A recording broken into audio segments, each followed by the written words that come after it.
Warahmatullahi taala wabarakatuh. Ibu-ibu semua sehat? Alhamdulillah, alhamdulillah. Utang lunas nggak? Utang udah lunas belum? Masih banyak ya. Terlebih hutang puasa karena kita sebentar lagi ya, sedikit lagi. Alhamdulillah, mudah-mudahan panjang umur, sehat badannya. Allah kasih kesempatan kita untuk bisa menikmati ibadah di bulan Ramadan dan bisa berkumpul bersama dengan para keluarga. Ibu-ibu yang dimuliakan oleh Allah Subhanahu wa taala, sudah ada kitabnya masing-masing semua ya. Kitab Safinatun Najah. Saya bawa syarahnya Nailur Roja. Jadi kalau kitab Safinatun Najah itu adalah kitab-kitab fikih yang paling ringan. Biasanya kalau kita mondokin anak, masukin ke pondok pesantren, di ma'had-ma'had, itu di pondok-pondok pertama kali kitab yang dipelajari kalau nggak durusul fikih Safinatun Najah. Jadi paling ringan pembahasannya. Rukun Islam ada 5, rukun iman ada sekian gitu ya. Kemudian alamatul buluh, ciri-ciri baligh pada anak itu tandanya seperti apa, itu ada. Nanti kita bahas insya Allah pada sesi-sesi kajian selanjutnya. Karena kita baru pembukaan dalam kitab Safinatun Najah. Saya ingin buka dulu terkait dengan fikih ini. Pentingnya mempelajari fikih, penting atau tidak? Penting. Karena dalam menuntut ilmu itu ada beberapa kategori. Ada orang yang dia tahu, ya, dia faham ilmu, dia tahu ilmu, dan dia tahu bahwa dia adalah orang yang faham ilmu, kemudian dia memberitahu kepada orang-orang lain. Ada orang yang kedua, dia nggak tahu ilmu, kemudian lagi dia tidak faham kalau dia adalah orang yang tidak berilmu, tapi dia coba memberikan ilmu. Ini yang ngeri. Banyak zaman sekarang begitu, nggak ada ilmu tapi dia share-share kemana-mana. Ada yang lebih parah, yang ketiga, orang yang nggak tahu ilmunya, nggak pernah belajar, dia sadar kalau dia orang yang tidak berilmu, plus dia nggak mau ngasih tahu ilmu ke orang-orang lain sebab nggak punya ilmu. Ini model yang ketiga ini adalah orang yang tidak mau belajar sama sekali. Makanya pentingnya mencari ilmu, apalagi kalau perempuan itu ilmu fikih, ilmu kehidupan sehari-hari. Jadi ilmu fikih, kenapa di awal ilmu fikih kebanyakan dibahas tentang toharoh, bersuci? Ada yang bisa jawab? Bu, Ibu, ini kita bahas nanti fikih setelah tentang rukun iman, rukun Islam dan lain sebagainya, itu masuk kepada bab toharoh, persiapan ibadah. Kenapa di awal fikih, kitab apapun, pembahasan apapun itu diawali dengan pembahasan toharoh, bersuci? Kenapa? Karena bersuci menjadi syarat sah ibadah, bukan hanya sholat. Betul atau tidak? Sekarang lagi ramai orang berangkat umroh. Umroh itu ketika prosesi ihram, apa saja prosesi ihram? Yang pertama mikot, ngambil niat. Ada di Bir Ali, ada di Ja'ronah, ada di Tan'im, ada di Hudaybiyah, atau Yalamlam dan lain sebagainya. Itu kalau kita ngambil mikot dari arah yang berbeda. Tapi kalau yang dia rute Madinah baru ke Mekah, itu biasanya ngambil mikotnya dari Bir Ali. Betul ya Bu ya? Mikot, ngambil niat, nawaitul umrata wa ahramtu biha. Dia tawaf, sudah pakai pakaian ihram. Ketika tawaf, syarat sah tawaf adalah harus suci. Betul. Harus dalam keadaan berwudu. Nanti kita masuk di pembahasan wudu. Saya terangkan juga bagaimana tawaf yang sesungguhnya. Ketika bersuci itu harus seperti apa, ya. Nah itu pembahasannya nanti, panjang lagi, takut nggak keburu waktunya ya. Nah ini pembahasan fikih penting toharoh diawali pada pembahasan awal, karena setiap ibadah apapun yang mau dimulai itu harus dimulai dengan bersuci dulu. Suci hatinya, suci badannya, suci pakaiannya, suci tempat ibadahnya. Betul atau tidak? Ibu kalau mau sholat pakai mukena, kena kencing anak kecil, kira-kira enak atau enggak? Sah atau tidak sholatnya? Tidak. Kita sholat, sejadah kita ketimpa tai cicak. Sah atau tidak sholatnya? Tidak.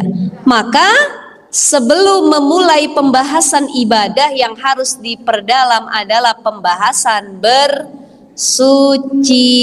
Sebelum wudhu, sebelum mandi besar, yang harus diperbaiki adalah istinja, ceboknya. Nanti ada tata cara cebok, silahkan yang mau diperagakan boleh. Tapi sekedar simulasi saja ya, bagaimana tata cara cebok dalam fikih itu sendiri. Baik, kita masuk ke pembahasan pertama sebelum rukun iman dan rukun Islam dari bismillah ya.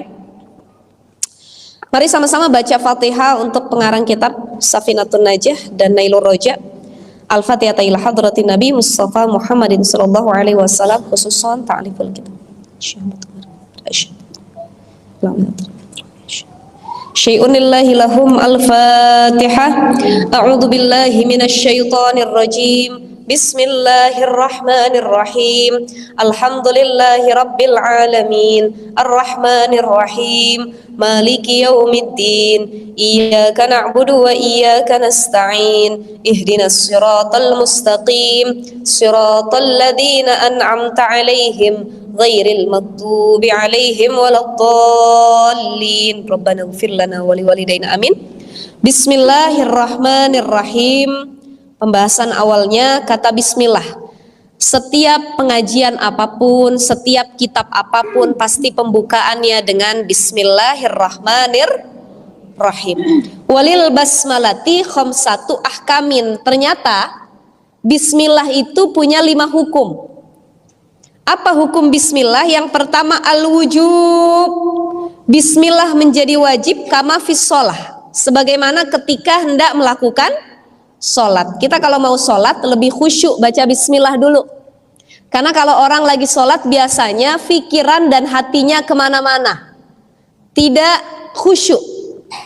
Maka sebelum takbir bismillahirrahmanirrahim. Disunahkannya baca kulhu, kul a'udzu birabbil falaq, kul a'udzu birabbin nas, baru niat. Niat itu saya masuk dalam pembahasan fikih sedikit. Niat itu dilakukan kapan kira-kira ibu-ibu ketika mau sholat?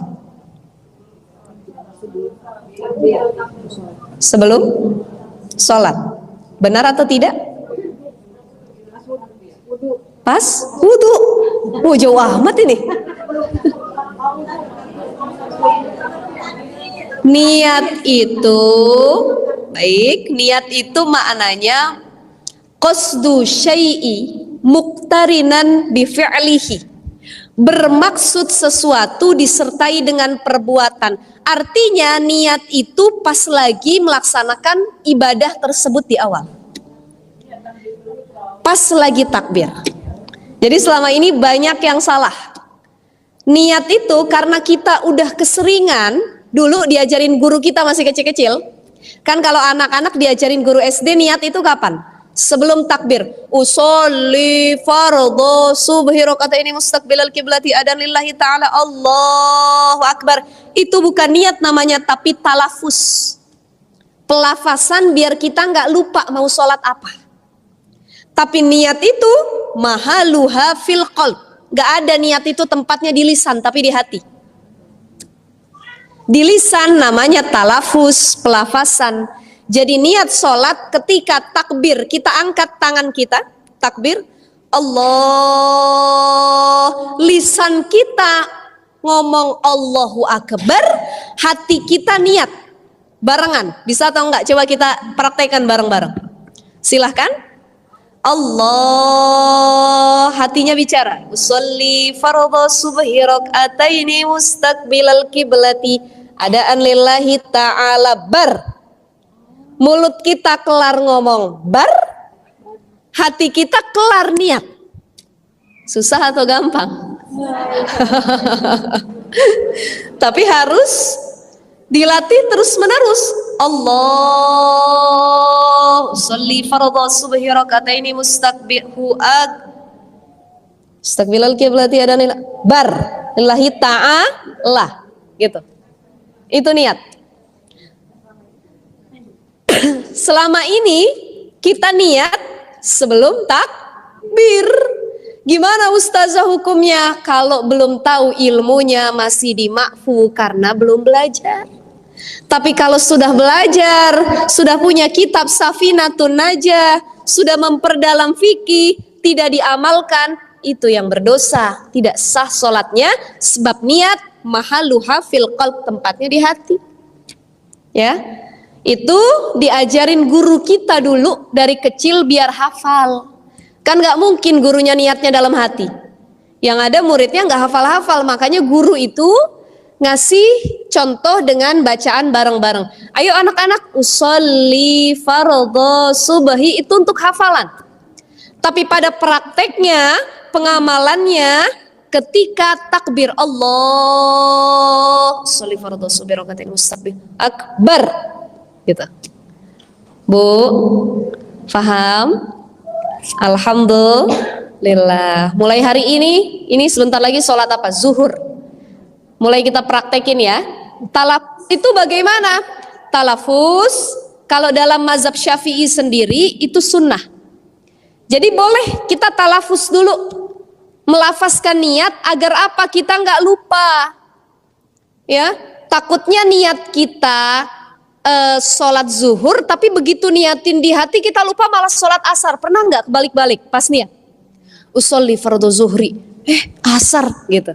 Nah, talafuz itu sebagai penguat biar kita nggak lupa. Usolli fardhu zuhri arba rakatain mustaqbilal kiblati, adaan lillahi ta'ala, Allahu akbar, baru niat lagi dalam hati, sholli Allah. Ya. Jadi di sini hukum basmalah menjadi wajib ketika hendak melakukan sholat atau melakukan ibadah-ibadah lainnya, itu diharuskan membaca basmalah. Ibu pengen sedekah, baca bismillah. Kemudian lagi mohon maaf, ingin bercampur suami istri bercampur, halal atau haram? Halal. Apalagi suami sendiri ya Bu ya. Kalau suami orang baru haram. Suami sendiri halal dalam satu ikatan pernikahan.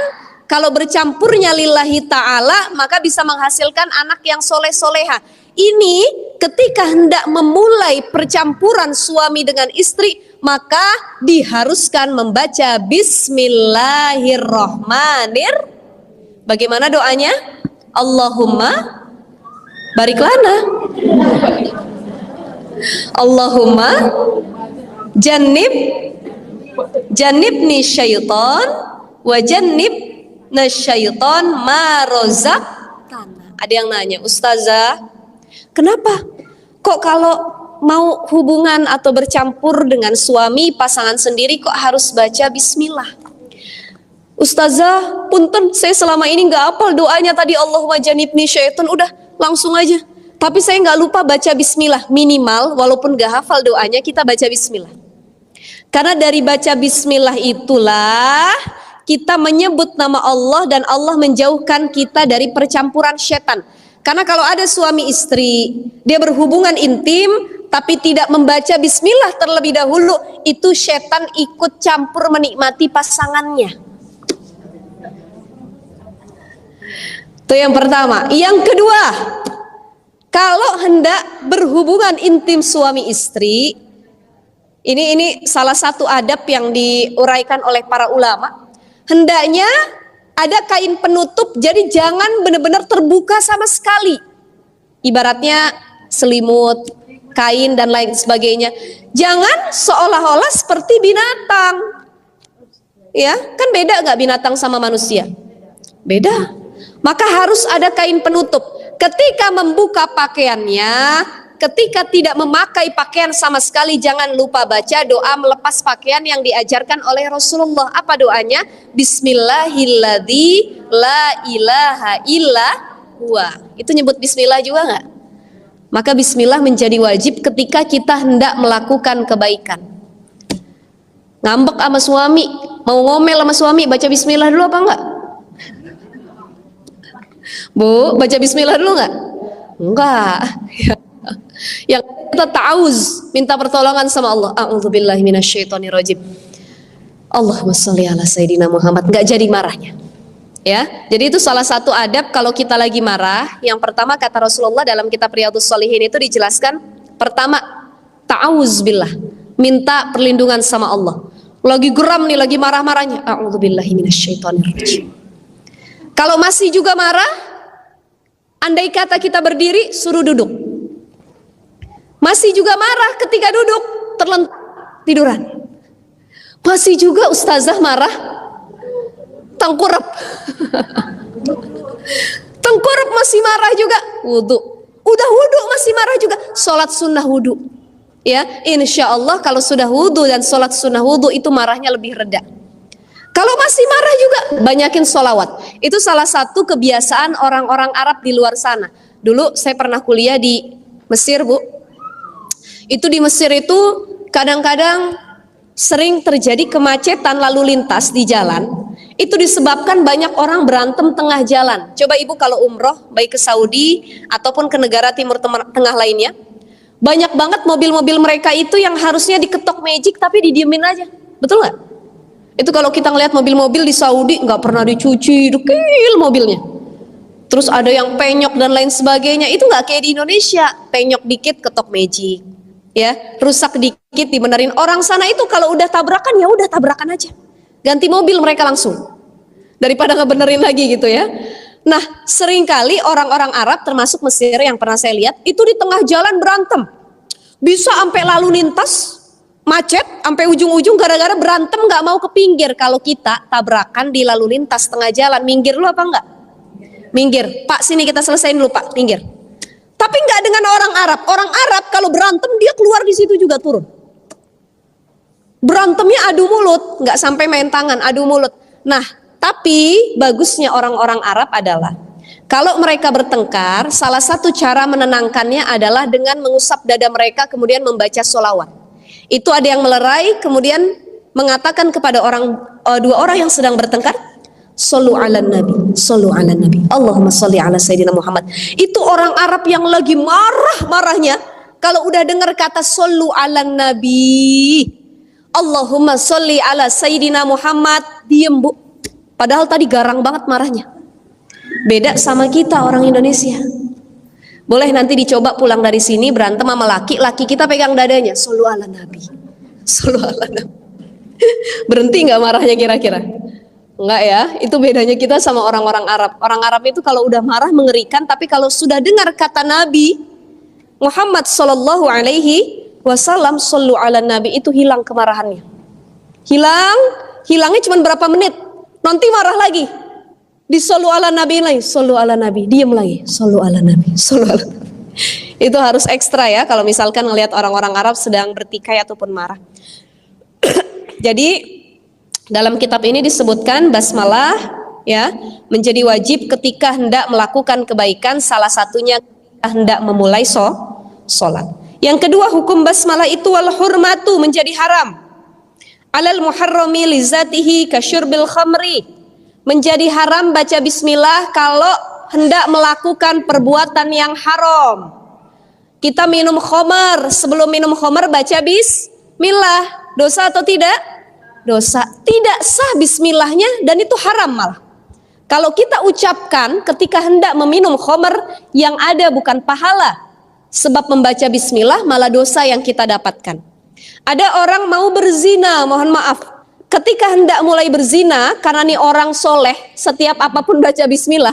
Mau zina pun dia baca bismillah, Bismillahirrahmanirrahim. Padahal itu zina, maka hukumnya haram. Apa itu haram, Bu?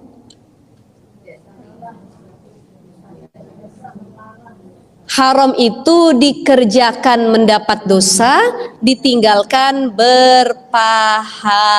Itu yang disebut dengan haram. Ya, beda dengan apa? Disebutnya wajib. Wajib itu dikerjakan mendapat pahala, mayusabu fa'iluhu wa yu'aqabu tarikuhu. Dikerjakan berpahala, ditinggalkan mendapat dosa, itu namanya wajib. Sedangkan haram kebalikannya, dikerjakan berdosa, ditinggalkan mendapat pahala. Sholat itu hukumnya apa? Wajib. Minum khamar itu hukumnya apa? Haram. Dikerjakan mendapat dosa, ditinggalkan berpahala, ya. Jadi haram baca bismillah ketika hendak melakukan perbuatan buruk kasyurbil khamr, seperti hendak meminum khamr, ya. Yang ketiga, wan nadmu ala kulli amri dhibalin ay halin yuhtamu bihi syar'an kal wudu wa kata'lifil kitabin nafi'ati kama taqaddama. Bismillah hukumnya menjadi sunnah ketika hendak melakukan perbuatan-perbuatan yang baik, ya. Yang baik itu tidak menjadi wajib sebagaimana sholat. Misalkan gini, wudu, mau wudu kita baca bismillah, itu sunnah. Kalau tadi mau sholat hukumnya wajib. Kalau wudu kemudian mau nulis kitab, mau apa lagi? Menulis kebaikan, mau makan, mau melakukan perbuatan-perbuatan sehari-hari, daily activity itu hukumnya jadi sunnah, ya. Nah sekarang saya pengen tanya lagi sama ibu-ibu. Tadi kalau sholat itu niatnya ketika takbiratul ihram, kalau wudu niatnya itu kapan? Ketika kapan? Basuh? Basuh? Ada yang bilang tangan, ada yang bilang muka. Yang benar adalah ketika membasuh muka. Kebanyakan kita bismillahnya boleh ketika kita cuci tangan. Nanti ini kita masuk di pembahasan wudhu, ya. Jadi wudhu itu ada dua. Ada rukun wudhu, ada sunnah wudhu. Basuh tangan itu rukun atau sunnah? Rukun atau sunnah? Sunnah. Rukun wudhu ada berapa? Boleh dicari di kitab Safinatun Najahnya, silahkan pas pembahasan wudhu. Ada 6. Enak gak Bu kitabnya Bu? Ada ya, dirinci ya. Tapi nanti jadi saya syarahkan lagi karena saya bawa kitab Nailur Roja, ini syarah Safinatun Najahnya. Ada berapa? 6. Pertama, niat. Yang kedua, membasuh muka. Yang ketiga, basuh tangan sampai sikut. Yang keempat, membasuh kepala. Yang kelima, membasuh kaki sampai mata kaki. Yang keenam, tertib. Ini adalah rukun wudhu. Jadi rukun itu apa maknanya? Kayak wajib. Rukun itu semakna dengan wajib, ya. Dikerjakan berpahala, ditinggalkan berdosa, nggak sah wudhunya. Jadi rukun wudhu cuma 6. Basuh kuping, kumur-kumur, kemudian lagi istinsyak, memasukkan air ke dalam hidung, ya. Cuci tangan, itu semua sunnah wudhu. Apa pengertian sunnah? Sunnah itu dikerjakan mendapat pahala, ditinggalkan tidak berdosa. Jadi kalau ibu pengen wudhu, tapi pengen rukunnya saja, boleh. Tetapi tidak dapat pahala sunnah wudhunya. Ustazah, saya lagi di luar nih, pom bensin umpamanya. Kalau misalkan saya ngusap telinga, itu harus buka jilbab dulu ustazah. Kadang-kadang canggung, banyak laki-laki, tempat wudhu satu tempat laki-laki dan perempuan bercampur. Boleh gak ustazah saya yang rukun saja? Boleh sekali. Yang penting rukunnya tidak ditinggalkan. Dan yang penting, ya, area muka dan lain sebagainya itu terbasuh dengan sempurna sama tangan. Karena kalau kuping kan kadang-kadang harus buka jilbab, ya, dan lain sebagainya. Kalau kepala nanti kita bahas di pembahasan wudhu. Itu kalau dalam mazhab Syafi'i sebagian kepala, ya, itu nanti masuk juga ke pembahasan tawaf wudhu. Untuk tawaf seperti apa gitu. Jadi kalau mau wudhu, niatnya saat membasuh muka. Kita ambil air, Bismillahirrahmanirrahim. Andai kata yang sunnahnya nggak kita ambil ya Bu, kita cuma yang 6 nih rukun wudhu. Bismillahirrahmanirrahim. Basuh muka. Nawaitul wudu'a li raf'il hadasil asghari fardhu lillahi ta'ala. Baru kita baca doa-doa pada anggota-anggota wajah, ya. Allahumma bayyid wajhi binurika yauma tabyadu wujuhu a'daika. Nanti insya Allah saya kasih sama ketua majelis taklimnya kopian ya Bu ya. Nanti bisa ibu-ibu bawa di next kajian kita selanjutnya. Harusnya tanggal 23 itu kita kajian, tapi awal Ramadan. Kira-kira mau ngaji atau enggak? Nah, saya pengen nanya jamaah. Kita insya Allah bulan depan itu kan di tanggal 23 ya, rutinnya ya. Tapi itu hari pertama puasa, bulan Ramadan. Kira-kira mau ngaji atau enggak? Takutnya, aduh ustazah berat banget hari pertama puasa misalkan. Ya, nanti boleh dikabarin ya, boleh dikabarin ya. Silahkan aja ya. Kesepakatan saja nanti. Silahkan. Ya, andai kata nanti ngaji, saya bawakan catatan yang diajarkan para ulama, doa-doa membasuh anggota-anggota wudhu. Itu ada, nanti saya fotokopikan, dibagikan sama ketua majelis ta'limnya ya. Silahkan ya. Nah itu, jadi niat ketika wudhu adalah saat membasuh muka. Ustazah, tapi saya pengen sunnahnya juga dapat semuanya. Tangan, kuping, hidung, kumur-kumur. Berarti baca bismillah ketika di awal, bismillahirrahmanirrahim. Usap tangan, kumur-kumur, istinsyak, masukin air ya. Baru kita ambil air lagi, itu diat. Nawaitu raf'al hadasil asghari fardhalillahi ta'ala. Nawaitul wudu'a li raf'il hadasil asghari fardhalillahi ta'ala. Ya. Nanti panjang lah kalau fikih bahasannya ya Bu ya. Ibu-ibu suka nggak bahas fikih? Suka ya, jadi tambahan buat ibadah ya. Jadi yang kemarin, wah saya kayak gini, oh ternyata kayak gini. Oh saya sebelumnya nggak tahu, jadi tahu. Alhamdulillah, itu pentingnya kita ngaji, apalagi ngajinya ngaji fikih ya. Yang keempat, hukum basmalah al-karohah, makruh ya. Al-karohatu alal makruhi lizatihi, dibenci terhadap sesuatu yang makruh dengan zatnya.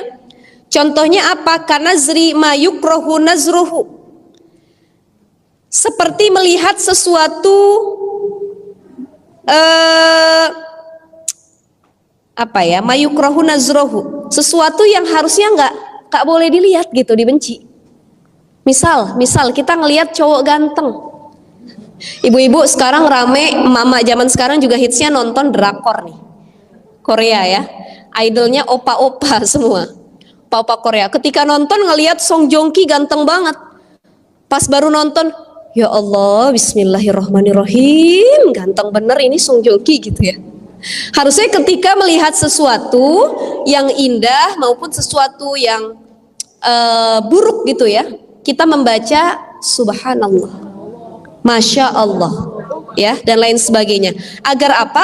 Agar orang yang dilihatnya tidak kena penyakit ain. Melihat anak kecil lucu nih, ih cakep bener, montok bener, putih, gemes, masya Allah, tabarakallah. Jadi ada kalimat-kalimat thayyibah.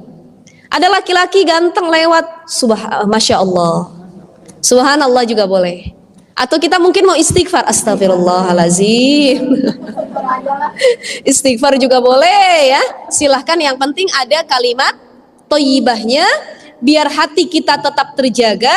Yang kedua, orang yang dipandang tidak kena penyakit ain. Karena kesian Bu, berapa banyak anak kecil yang tadinya sehat dibawa sama ibunya, dipuji sama orang lain ya, kena pandangan-pandangan negatif, akhirnya dia sakit, ada yang sampai wafat.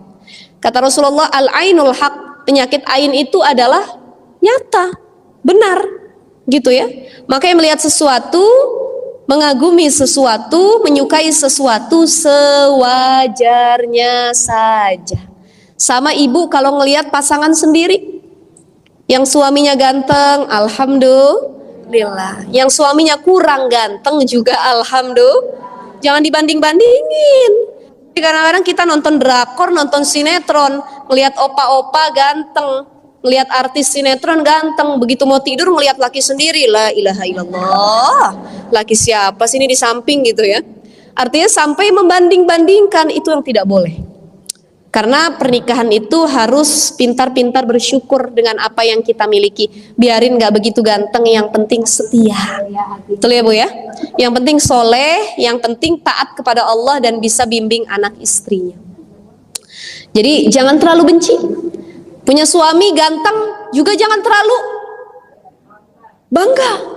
Sampai ketiga suami tidur, ada yang bilang gini, ustazah saya mah kalau nikah pengennya dapat yang ganteng. Emang kenapa? Soalnya kalau dia lagi tidur mandangnya enak. tenang hati katanya. Coba kalau suami saya nggak ganteng, ketika mau tidur pemandangan saya nggak enak katanya. Ya, tapi kalau suaminya ganteng, ketika dipandang, ya Allah, suami saya ganteng bener, hidungnya, matanya, tuh ya. Nah, jangan sampai pasangan kita kena ain. Kadang-kadang ain ini bisa timbul dari orang terdekat. Kita orang tua punya anak lucu, kita pandang anak kita, ih anak saya mah cakep bener, lucu banget. Akhirnya anaknya sakit, nggak mau makan, tiba-tiba kurus, ada yang sampai wafat dan lain sebagainya. Ternyata bukan karena pandangan ain dari orang lain, tapi dari ibunya sendiri. Suami juga bisa begitu. Punya suami terlalu ganteng, tiap hari dipandang sama istri, mau makan dia pandang, lakinya bangun tidur dia pandang, aduh ganteng bener sih papa katanya. Akhirnya suaminya kena ain. Jadi ain itu impactnya atau efeknya bukan hanya jadi penyakit jasmani, tapi bisa jadi penyakit ruhani. Misal kita punya suami ganteng, tadinya soleh baik, gara-gara kena ain dari pandangan istrinya, istrinya terlalu kagum, akhirnya suaminya ruhaninya kena, berubah sifatnya. Dia selingkuh dengan perempuan lain. Kenapa? Karena merasa tampan, merasa dikagumi, sombong dan lain sebagainya. Jadi penyakit rohani bisa timbul gara-gara pandangan ain juga. Makanya kalau punya suami ganteng jangan terlalu bangga. Yang kedua, jangan diposting mulu di medsos. Betul, ya nggak Bu? Kita kan kadang-kadang penyakit kita ini manusia. Nih kita semua, saya juga. Apalagi ada kehadiran media sosial sekarang ini. Kita nggak tahan pengen posting sesuatu yang kita punya. Kadang-kadang bahasa sekarangnya flexing, punya kemewahan diposting. Ada orang dikasih hadiah sama suaminya ulang tahun atau anniversary pernikahan. Hadiahnya tas Louis Vuitton harganya 30 juta. Dia bikin story di WA-nya, "Papi makasih ya, Mami excited banget dengan hadiahnya. Papi memang suami terbaik." Ditontonlah story itu dengan perempuan-perempuan lain kawan-kawannya. Yang dia nggak dapat kenikmatan yang sama. Suaminya gajinya nggak gede kayak suami kita, nggak pernah dia dapat hadiah tas yang mahal kayak kita. Akhirnya dia berantem sama suaminya. Ayah, itu dia kalau ulang tahun dikadoin suaminya tas. Wah, ayah mah apa nggak pernah ngadoin mama. Membanding-bandingkan. Sudah membanding-bandingkan, akhirnya kita menghayal, ya Allah enak banget deh kalau saya punya suami kayak dia katanya. Atau kalau yang paling parahnya lagi sampai kita berhayal, ya Allah enak banget kalau suami dia akhirnya sama saya. Nah hati-hati, itu gara-gara kesalahan istri yang suka membanggakan atau memposting suaminya di media sosial. Jadi penyakit perempuan kalau lagi seneng sama lakinya dia posting yang romantis-romantis. Ya, dengan kata-kata romantis. Lagi berantem sama lakinya dia posting juga. Ya, jadi tempat curhat media sosial emak-emak zaman sekarang selain perkumpulan MGF-nya, majelis forever-nya, itu juga adalah media sosialnya. Jadi hati-hati, jangan sampai gara-gara media sosial kita kena penyakit ain. Yang kedua, itu menimbulkan penyakit hati di hati orang-orang yang melihatnya. Ya Bu ya, seperti itu ya. Jadi makruh dibenci. Ya nggak sampai dosa sih, maksudnya dibenci saja kalau kita mau melihat sesuatu yang seharusnya ya nggak patutlah kita pandang ya. Karena misalkan nggak halal buat kita, tapi kita baca bismillah, itu hukumnya jadi makruh. Al-ibahah, yang kelima, hukum membaca bismillah al-ibahah itu mubah, menjadi boleh. Alal mubahatil lati la syarafa fiha kanaqli mata'in min makanin ila akhar. Ya. Menjadi mubah pada sesuatu yang tidak ada kemuliaan di dalamnya. Kan kalau kayak sholat ada kemuliaan di dalamnya ya Bu ya. Karena kelimatain min makanin ila akhor, sebagaimana kita hendak memindahkan barang dari satu tempat ke tempat lainnya. Ibu pengen mindahin tisu. Ini karena soleh banget tulisannya nggak pernah ketinggalan baca bismillah, mindahin tisu aja baca bismillah. Bismillahirrahmanirrahim. Itu orang soleh tuh. Betul nggak? Tutup buku, Bismillahirrahmanirrahim. Alhamdulillah. Itu saking kebiasaan. Ada satu kisah yang sangat menarik sekali. Saya dulu baca kisah ini dalam kitab Dardir. Kitab Dardir itu salah satu kitab yang membahas tentang peristiwa Isra wal Mi'raj. Ini pas banget sekarang lagi momentum Isra Mi'raj ya. Peristiwa perjalanan Rasul dulu dari Masjidil Aqsa ke Masjidil Haram, dari Masjidil Haram ke Sidratil Muntaha. Makanya kalau pengen melihat napak tilas perjalanan Isra Mi'raj Nabi, itu kalau punya rizki kita berangkat ke Masjidil Aqsa. Itu ada batu yang melayang ya, yang dulu dipijak sama Rasul untuk naik ke Sidratil Muntaha. Masya Allah. Ada lagi di sekitaran Masjidil Aqsa, itu ada kayak apa disebutnya besi yang bisa dipegang. Besi itu tuh buat nyangkutin tali buruk itu dulu. Buruk itu apa? Kendaraan yang dipakai Rasul ketika perjalanan Isra wal Mi'raj. Buruk ini tubuhnya, model hewannya tidak lebih besar dari kuda, tapi lebih besar dari keledai, tengah-tengah. Wallahu a'lam modelnya seperti apa, tapi kecepatannya ketika membawa Rasulullah SAW itu seperti kilat. Ibu kalau ngelihat kilat lagi hujan, tar, itu begitulah kecepatan buruk.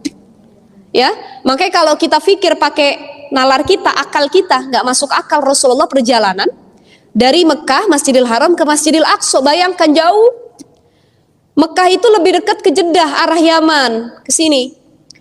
Tapi Masjidil Aqsa adanya di Palestina, haula biladu Syam, sekitaran negeri Syam, jauh dia. Ya. Naik bis saja bisa beberapa hari. Ini Rasul dalam satu malam perjalanan ke Masjidil Aqsa sampai ke Sidratil Muntaha. Makanya nggak ada orang yang percaya dengan perjalanan tersebut. Rasul dibilang majnun, gila. Rasul dibilang kadzib, berbohong. Hanya satu yang percaya. Siapa itu? Mertua sekaligus sahabatnya Rasul, namanya Abu Bakar Siddiq. Itulah kenapa Abu Bakar As-Siddiq dapat gelar As-Siddiq, yang artinya jujur, terpercaya, benar. Karena orang yang membenarkan Rasul melaksanakan peristiwa itu, orang yang percaya sama Rasul dengan adanya Isra wal Mi'raj, itu cuma Abu Bakar, yang lain gak ada yang percaya. Makanya dapat gelar As-Siddiq. Ya, Abu Bakar Siddiq itu mertuanya Rasul karena ayah dari Siti Aisyah radhiyallahu anha, plus sahabat terdekat Rasulullah yang jadi khalifah pertama sepeninggal Rasulullah Shallallahu Alaihi Wasallam. Ya, dalam kitab Dardir itu diceritakan ada satu kisah, ini bisa jadi inspirasi ya. Allahu alam apa kisah ini doif atau bagaimana, tapi paling tidak ada ibroh yang bisa kita ambil. Kisahnya adalah ada seorang istri yang dia soleha, taat, rajin ibadah, rajin ngaji, agamanya bagus, pengamalannya juga bagus. Karena ada orang rajin ngaji tapi nggak diamalkan. Ada orang rajin ngaji tapi gibahnya jalan. Ada nggak? Ngaji dari Senin sampai Minggu, tapi tiap hari itu juga gibahin orang nggak berhenti. Berarti kita baru ngaji tapi belum mengamalkan apa yang kita kaji. Ini ada kisah satu istri yang solihah, agamanya bagus, lisannya gemar mengucap Bismillahirrahmanirrahim.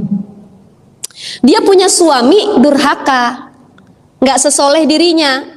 Suaminya ini gedek bu, ngelihat bininya soleha. Kata lakinya bilang, sok suci loh katanya, bahasa kitanya ya, sok ustazah loh katanya, sok paham agama dan lain sebagainya. Karena dikit-dikit istrinya menasehati suaminya, istrinya beribadah, suaminya tidak.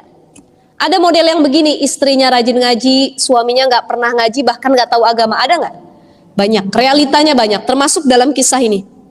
Suatu ketika suaminya nih, kalau bahasa Betawinya ini empet bener sama istrinya, kesel bener karena sok soleha, sok suci.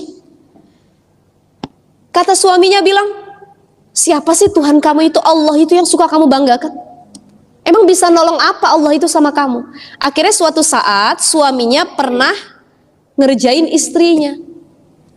Dia punya uang yang ditaruh dalam saku ataupun dompet, ya, berisi beberapa lembar uang itu. Dia bilang ke istrinya, wahai istriku, ini ada uang dalam pouch ini ya, dalam dompet ini.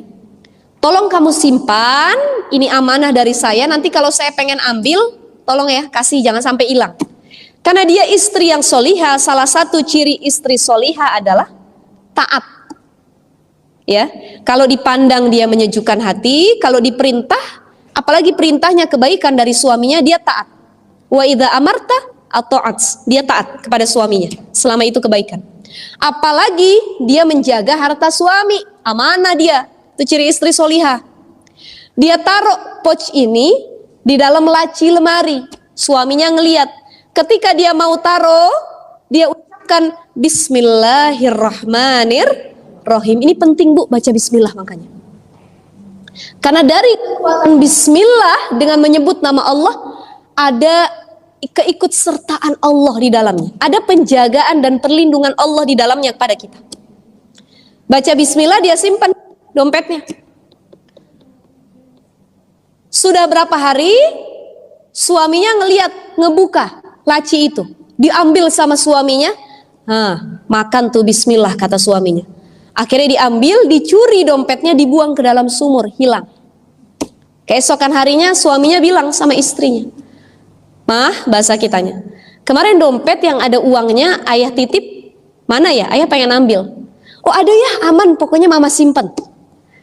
Kata suaminya dalam hati, "Lihat aja loh," bahasa kitanya, "nggak ada, udah kita buang," gitu ya. Akhirnya dibuka sama istrinya, nggak lupa istrinya ketika membuka baca Bismillah. Ketika dia baca Bismillah, Allah perintahkan malaikat untuk mengambil dompet itu, dimasukin lagi. Ini kuasa Allah Bu, betul nggak? Kalau sudah kuasa Allah, ada nggak kira-kira yang tidak mungkin? Nggak ada ya. Idza aradta syai'an ayyakula lahu kun fayakun. Kalau Allah udah bilang kun fayakun, nggak ada yang nggak mungkin. Walaupun menurut akal kita, nggak mungkin, nggak masuk akal. Ini sebab dia yakin sama Tuhannya, dia yakin sama Allah. Dia buka Bismillahirrahmanirrahim, ada dompetnya di dalam. Kaget suaminya, gara-gara ngelihat kejadian tersebut dan melihat betapa luar biasa istrinya berucap Bismillah. Suaminya pun berubah menjadi orang yang lebih baik lagi. Dia bertaubat, dia berhijrah, dia kembali kepada Allah untuk menjadi pribadi yang lebih baik lagi.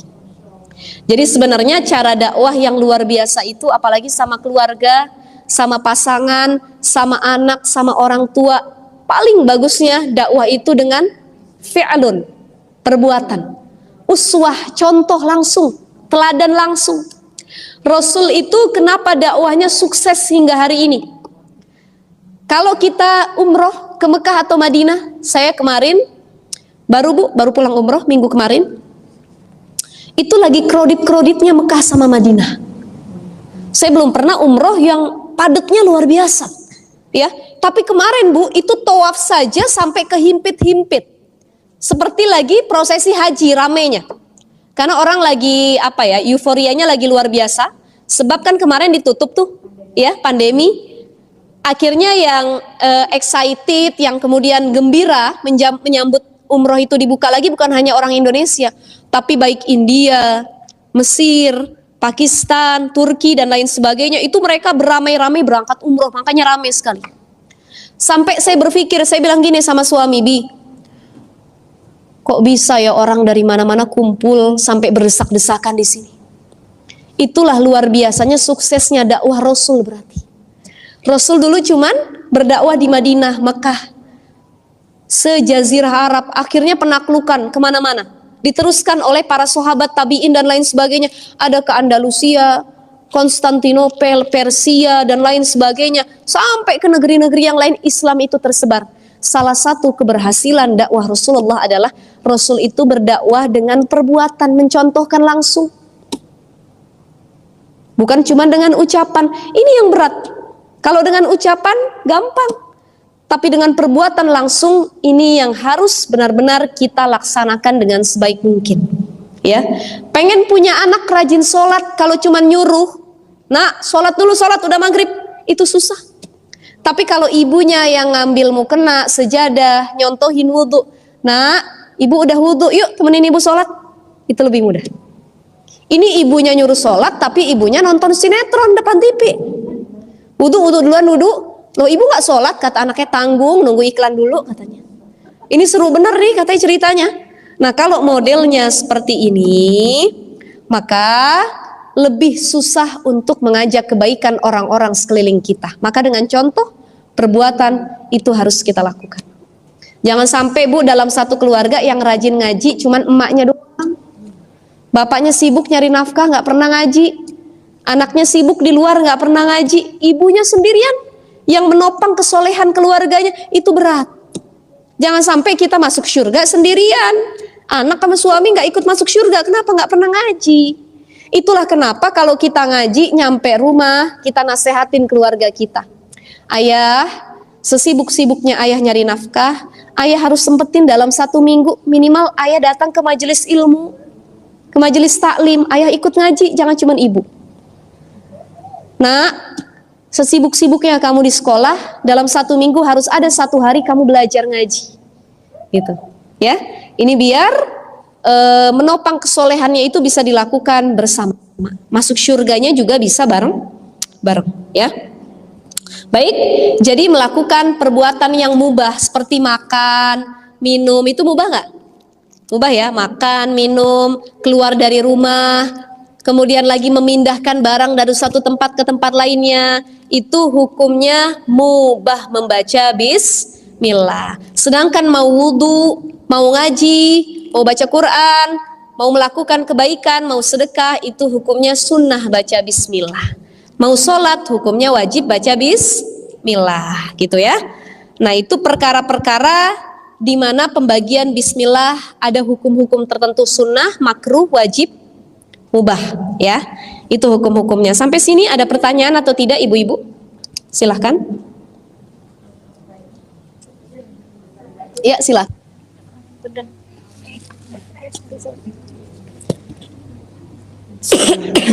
Assalamualaikum.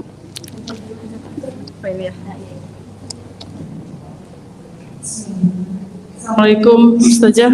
Waalaikumsalam warahmatullahi wabarakatuh. Dibiasain Kenapa? gitu. Di kamar mandi. Astagfirullah. Cukup dalam, makanya harus dilatih, ya. Kan kita bisa karena terbiasa, karena ada latihan. Jadi dilarang ketika kita di dalam kamar mandi itu kan mengucap kalimatullah, ya, apalagi membawa barang-barang yang ada isi-isi kalimatullohnya itu Al-Quran dan lain sebagainya, itu nggak boleh kalau masuk kamar mandi. Tapi bagaimana kalau berdoa cukup dalam hati? Jadi boleh doa tapi dalam hati, gitu. Ya. Tapi keucap gitu ya. Kaget, refleks. Ya. Ya nggak masalah sebenarnya, karena kan kita juga tidak sengaja ya mengucap hal tersebut. Nanti lebih dibiasakan, mungkin refleksnya kayak lebih ke hati gitu. Sebenarnya refleks mengucap kalimat thayyibah itu bagus, ya, apalagi sampai ke kamar mandi sebenarnya. Berarti kan kebiasaan dia kalau kaget, kalau sedang ketakutan halnya demikian. Kali Ustazah itu di kamar mandi. Allah, astagfirullah. Nggak masalah karena itu tidak sengaja ya, tidak sengaja. Yang masalah adalah ketika kita sengaja mengucap kalimat thayyibah.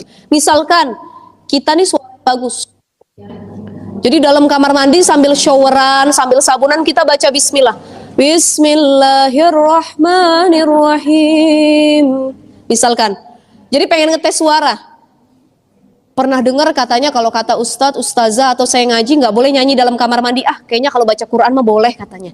Nah, itu juga sama, dilarang ya. Jadi berbicara dalam kamar mandi secara adab itu tidak dibolehkan atau tidak beradab, gitu ya. Tapi kalau refleks itu ya enggak, silahkan saja, kan bukan kesengajaan. Namanya kaget ya, gitu.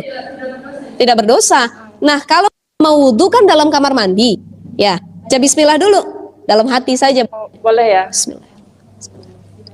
Nawaitul wudu'a li rafil hadasil gitu. Karena kan niat itu di hati. Kapan tadi niatnya? Ketika membasuh muka, air basuh muka. Nawaitul dari fardalillahi ta'ala. Itu ya. Tuhan saja. Ya, sama-sama. Waalaikumsalam warahmatullahi. Iya, silahkan Ibu. Sebenarnya yang refleks saya yakin bukan cuma Ibu saja, yang lain juga gitu pernah gitu ya. Apalagi kalau kita di kamar mandi lagi mandiin anak. Yang sering itu kan, anak kita mau kepleset, mau jatuh, ya Allah kata kita, astagfirullah. Nah itu kan refleks-refleks yang sebenarnya kita nggak disengaja gitu. Silahkan Bunda. Waalaikumsalam warahmatullahi wabarakatuh.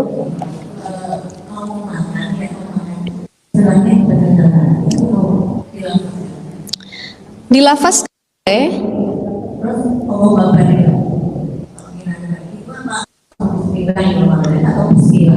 itu doa, bukan niat.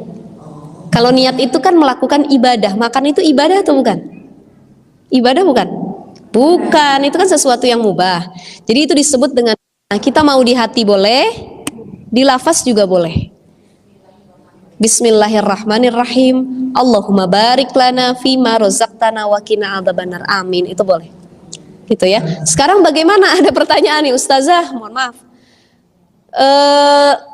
Bercampur sama suami kan tadi ada doanya ya Bu ya.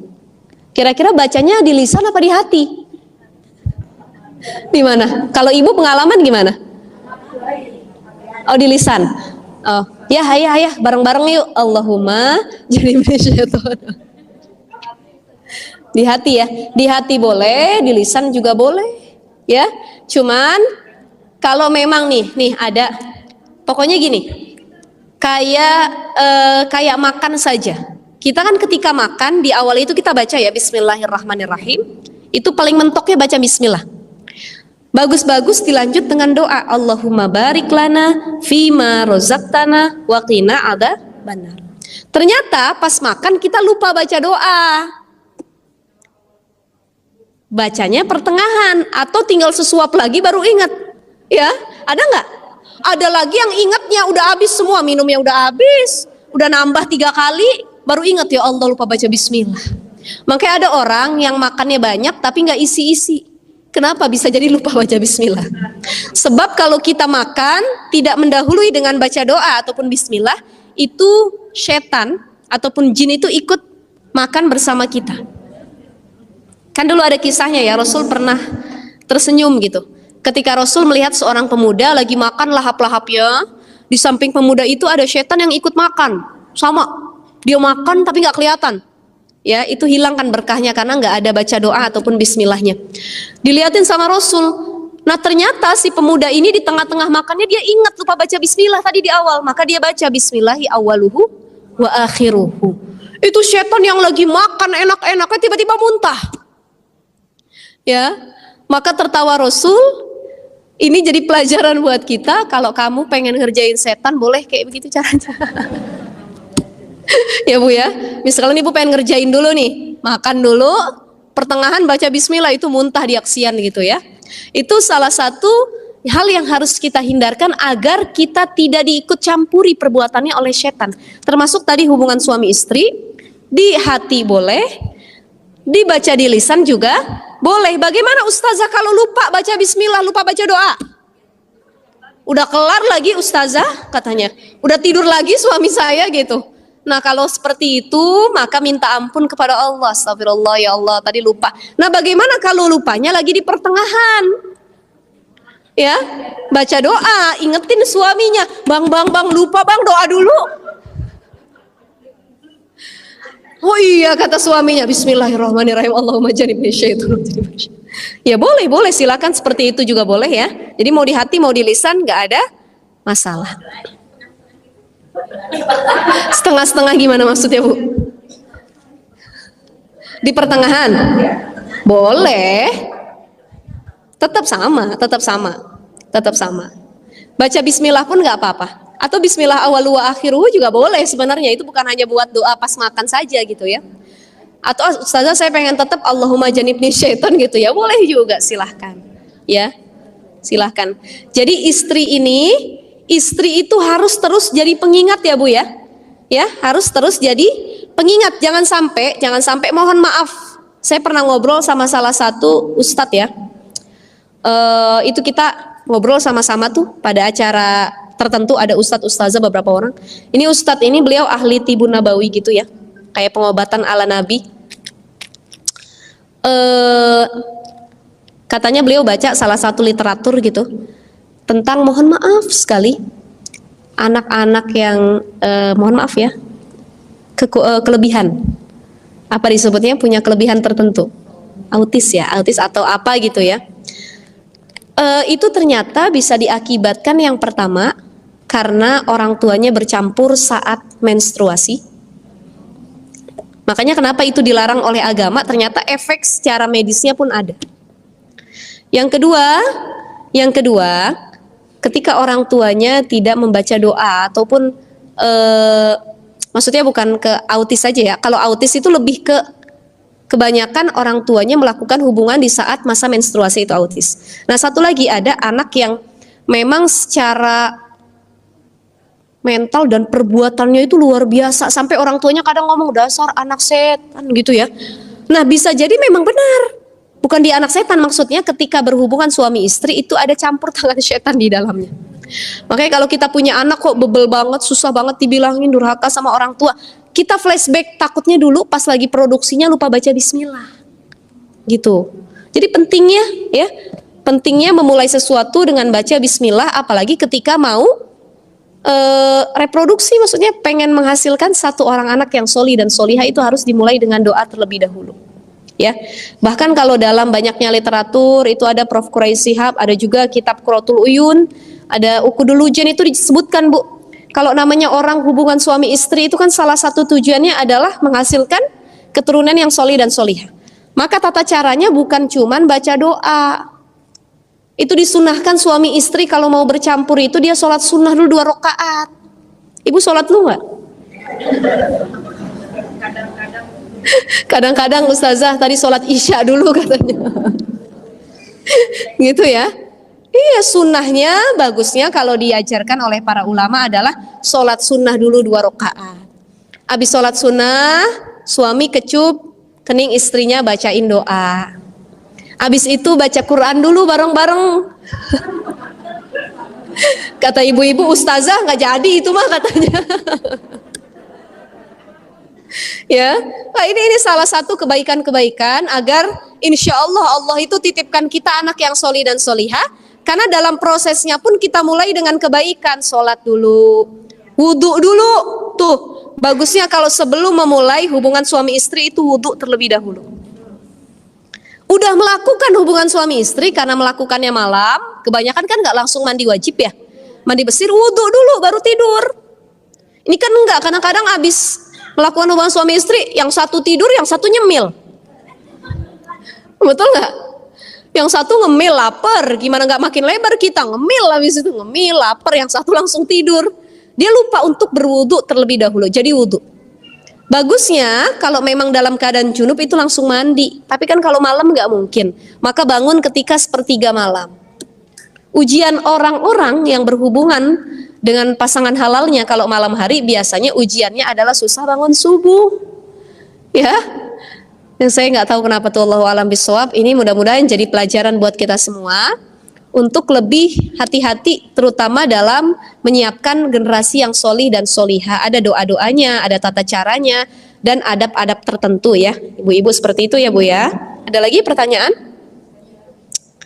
Tadi kayaknya yang depan ya, Ibu duluan ya, menanya ya. Silahkan yang depan dulu, boleh? Ntar.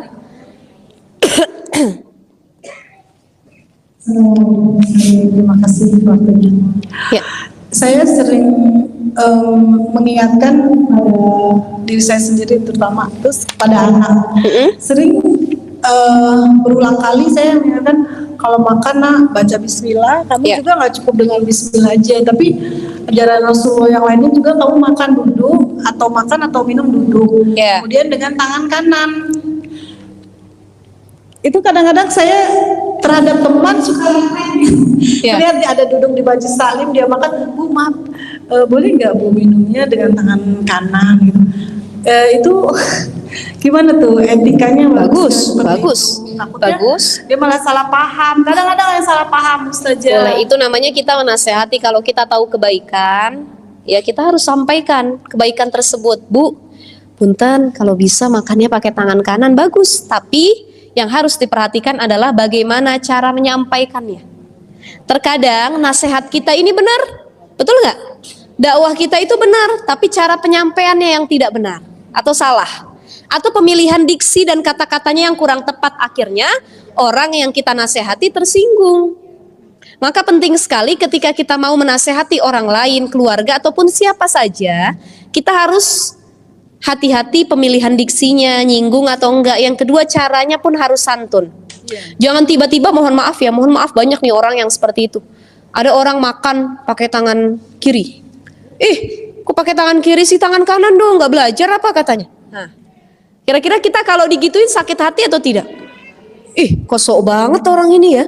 Astagfirullah. Tapi kalau kita dinasehati dengan cara baik, Bu, punten, Ibu pakai tangan kanan kalau bisa gitu. Ya, dari intonasinya, pemilihan kata dan cara penyampaiannya. Nggak masalah, bagus kok itu. Saya selalu, Bu, maaf ya, Bu. Iya. Kalau Dengan boleh, kata maaf terlebih dahulu, iya, boleh. Kalau boleh minumnya dengan tangan kanan supaya yang diminum jadi berkah. Itu kan contoh Rasul. Iya, betul. Boleh Ada yang kok. marah, ada yang terima. Boleh, pokoknya cara penyampaiannya yang harus tepat. Ada orang nggak sholat, ada orang lagi zina, kita nasehatin, boleh, tapi nasehatin yang baik. Ini jangan sampai, mohon maaf, ada orang nggak pakai jilbab, kita pakai jilbab. Kamu nggak pakai jilbab, ahli neraka kamu nih katanya.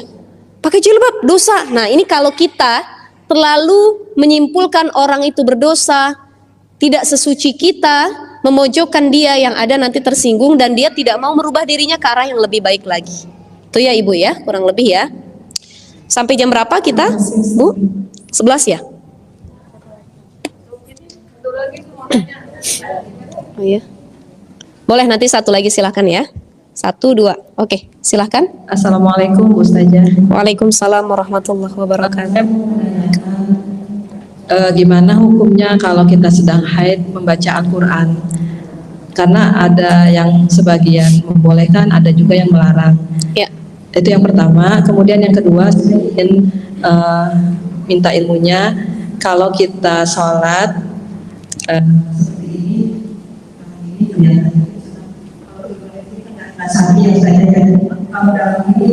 boleh surah boleh. Ya. Baik, ini seru nih pembahasannya ya. Waalaikumsalam warahmatullahi wabarakatuh. Pertanyaan pertama tadi terkait dengan haid ya. Lagi haid boleh nggak baca Quran? Mayoritas ulama fikih berpendapat dilarang. Ya, salah satu larangan-larangan buat orang yang lagi haid junub adalah qiraatul Quran, menyentuh Al-Quran. Tapi ada ya beberapa imam mazhab fikih yang membolehkannya, gitu. Nah, kalau saya lebih condong kepada pendapat yang melarang. Lebih baik jangan disentuh dulu sampai kita suci. La yamassuhu illal mutahharun. Tidak menyentuh Quran kecuali orang-orang yang sedang suci. Suci dari hadas besar, hadas kecil gitu ya, najis dan lain sebagainya gitu ya. Maka lebih baik mengambil pendapat yang mayoritas ulama melarang untuk tidak membaca Al-Quran terlebih dahulu. Bagaimana kalau dia seorang hafidhoh, penghafal Quran atau guru yang memang mengharuskan untuk membaca Al-Quran, ya, kita boleh ambil pendapat yang lainnya, tapi sekedar untuk takrir saja, mengulang hafalannya. Karena gini, ada hafizhoh yang dia tuh tiap hari harus ngulang hafalan. Kalau dia nggak ngulang hafalannya itu bisa lupa, apalagi haid itu kan misalkan perempuan paling cepat ada yang 3 hari, 5 hari, ada yang sampai 10 hari, ada yang sampai 15 hari. Masa dia harus nunggu 15 hari dulu baru ngulang hafalannya lagi? Kan ditakutkan hafalannya nanti tidak semutkin sebelumnya ataupun lupa atau nggak bisa naik hafalannya. Itu diperbolehkan ya untuk mentakrir kalau ngambil pendapat dari beberapa imam yang lainnya. Tapi kalau mazhab Syafi'i dan mayoritas ulama kebanyakan melarang sebenarnya untuk menyentuh Al-Quran maupun membaca ketika sedang haid. Gitu. Itu yang pertama. Kenapa? Sebisa mungkin walaupun dari handphone ya itu kan tetap Quran juga ya, ayat Quran ya. Sebisa mungkin kalau saya sendiri dihindarkan dulu gitu ya. Nah, selanjutnya yang kedua terkait tangan saat sholat. Nah, aurat saat sholat itu adalah wajah dan telapak tangan dalam mazhab Syafi'i ya. Ini jangan kaget kalau kita umroh ke Mekah Madinah itu kita banyak lihat orang-orang itu nggak pakai mukena. Betul nggak Bu? Yang pakai mukena cuma orang Indonesia sama Malaysia. Karena mukena itu nggak wajib, memang bukan kewajiban. Mukena itu sebagai salah satu sarana untuk lebih afdol dalam menutup aurat saat sholat. Mukena itu adalah budaya orang Indonesia. Coba lihat orang Arab sholatnya kayak gimana? Pakai gamis, pakai jilbab, udah. Bahkan ada yang kakinya kelihatan. Itu ada ya, mereka orang-orang India itu ya, pakai kaos kaki juga enggak dan lain sebagainya. Kalau kita mazhab Syafi'i yang boleh kelihatan muka dan telapak tangan. Bahkan dalam sebagian pendapat ulama juga ya, itu bukan hanya pendapat terkait dengan telapak tangan, itu ada yang mengatakan bukan hanya ini, tapi ini. Gitu ya. Nah, batasannya adalah sampai pergelangan tangan. Batasannya. Karena dikhawatirkan kalau kita menutup ini. Nanti kita tata cara praktek sholat, insya Allah kita praktekkan pada bab sholat ya. Jadi syarat sah ketika sujud itu harus menyentuh beberapa anggota jidat dan hidung kita. Termasuk tangan itu harus nyentuh sejadah. Jadi jangan sampai ini mau kena, nutupin tangan kita. Tidak, itu ya. Saya pengen nyontohin boleh? Wah ya, sebentar ya. Nah ini Bu, saya kan pakai seperti ini karena ini saya begini, maka saya tuh kalau sholat harus pakai manset dulu, misalkan, ya. Karena syarat sah sholat adalah menutupnya sampai pergelangan tangan, gitu. Nah kalau misalkan kita pakai mukena, seringan kita kayak begini. Allah Akbar itu ya. Padahal yang harus kena ke sejadah adalah tangan ini apa namanya? Adalah hidung dan dahi. Jadi kalau kita sholat diangkat, dagunya harus tertutup. Makanya cari mukena yang dia bisa menutup dagu dengan sempurna. Hati-hati. Jadi kalau kita pakai jilbab, kita harus jadi dimajuin, tapi area ininya di ya, ini yang banyak orang nggak tahu. Jadi kalau kemarin saya umroh bawa 48 jamaah itu saya bilang, saya ajarin jamaah saya ibu-ibu hati-hati dagu, sekitaran dagu. Apalagi saat tawaf itu seperti sholat, ya. Ini seperti sholat, jadi dagunya harus tertutup, ya. Kemudian jangan sampai terlihat belakang tangannya itu harus tertutup. Kita biasanya kalau umroh kan pakai penutupnya begitu. Nah silahkan saja, tapi hati-hati jangan sampai menutupi ini. Karena ini nggak boleh tutup. Bagian punggung. Jadi kalau kita sholat begini, Allah Akbar ini kanan kita. Kemudian lagi itu harus dijepit ininya bagian apa? Dada, ya, dada kita. Allah.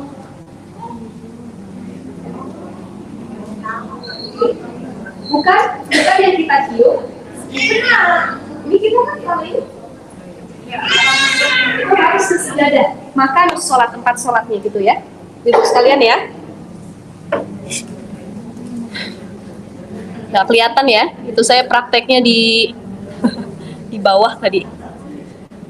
Jadi ketika sujud yang harus menyentuh tempat atau makan sholat, tempat sejadahnya itu adalah apa Bu? Telapak tangan, hidung dan dagu kita, jidat kita. Itu harus mencium sejadah, bukan cium mukenanya atau jilbabnya gitu ya. Nah seperti itu Bu, kurang lebih seperti itu ya. Lagi? Sudah? Nah maka ketika kita kan ruku ya.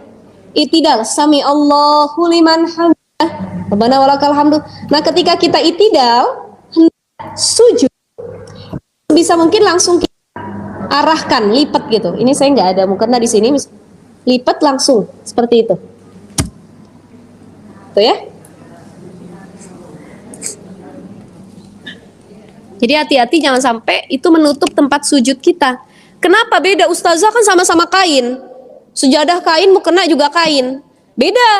Kalau sejadah adalah makanus sholat, tempat sholat. Kalau mukena adalah alat yang kita pakai untuk menutupi aurat saat sholat. Jadi kalau buat perempuan mukena atau jilbab atau baju. Kalau buat laki-laki sorbannya, ya, pecinya atau bajunya yang menutupi dia sujud. Nah itu nggak boleh gitu. Beda, itu namanya alat untuk alat untuk membantu dia menutup aurat saat sholat, yang dipakai saat sholat, baju, peci, sorban. Tapi kalau sejadah itu kan tempat sholat, maka sholat. Kadang kita sholat nggak pakai sejadah, kan? Di lantai, itu harus nyentuh lantai, gitu. Ya Bu ya, seperti itu ya. Ada satu lagi silahkan.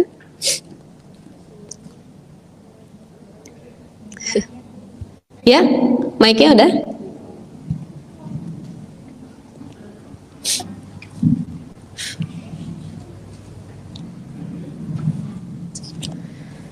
Bismillahirrahmanirrahim.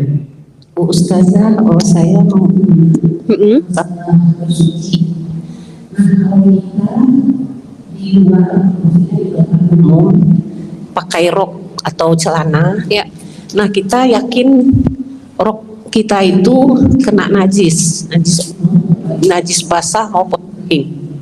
Nah itu saya pernah dengar kita boleh mensucikan Area sekitarnya, ya. Basuh. Nah yang mau saya tanya, itu yang kita lakukan itu sesudah kita berwudu atau sebelum? Sebelum. Karena kalau orang sudah berwudu itu kan berarti dia sudah suci secara keseluruhan. Gitu. Memang itu. Iya. Kayak begini Bu, misalkan mohon maaf, kita mau wudu itu kan pakaian dalam kita harus suci ya. Betul nggak? Kalau ada sisa cipratan kencing, itu biasanya perempuan tuh suka, kalau kencing kan ada nyipratnya ya. Atau cipratan buang air besar, atau lagi yang paling sering adalah keputihan. Atau sisa-sisa kencing yang disebut air wadi ya. Yang akhir-akhir kencing itu baru keluar kayak ces-ces gitu. Itu ada di celana dalam. Maka sebelum menuju ke wudu dalam proses istinja, kalau sudah selesai itu pakaian dalamnya diganti dulu. Atau misalkan dalam perjalanan nggak ada gantinya, itu kita bersihkan, kita sucikan dengan air gitu. Ya, makanya penting kalau perjalanan kemana-mana perempuan itu pakai panty liner. Apalagi kita tahu ada cairan ataupun apa disebutnya keputihan yang keluar, jadi tinggal ganti panty liner, gitu. Ya, jadi ganti dulu sebelum wudhu. Ketika proses istinja sambil ganti, gitu. Baru wudhu. Kadang-kadang ada situasi Ustadz, kita nggak mungkin melakukan Pergantian. pergantian karena ya itu kita berwudu, kita lakukan sholat, gimana itu sah apa enggak? Sah saja, yang penting ada ikhtiar tadi membasuhnya terlebih dahulu. Karena kan kita sudah yakin, seyakin-yakinnya dia kena najis.